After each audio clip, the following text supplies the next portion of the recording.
Maswerteng hapon po mga ka-STL. Narito na po ang resulta ng STL Bulacan para sa araw na to, second draw. April 10, 2025, araw ng Huwebes. Naway mga natayaan nyo pong mga numero kanina ay manalo nawa ngayong hapong ito, 4 PM. Kaya't kunin nyo na po ang inyong mga tickets. Narito na po ang resulta. Ang mga numerong nanalo sa STL Bulacan ngayong hapong ito, April 10, 2025. 4 PM, second draw result 19 at 13 in exact order. Sa lahat po ng tumaya kanina sa STL Bulacan para second draw ng 19 at 13, congrats po sa inyo, panalo po kayo. Again, 19 at 13.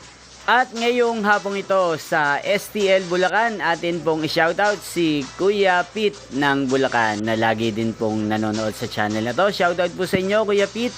Sana po'y manalo na ang mga numerong tinatayan nyo sa STL Bulacan. At sana'y nasa mabuti po kayong kalagayan. Ngayon din shoutout po natin ang lahat ng mga subscribers ko sa Bulacan na walang sawang nanonood sa channel na to. Shoutout po sa inyo. Magkita-kita pong muli tayo mamayang 8 PM. Thank you for watching.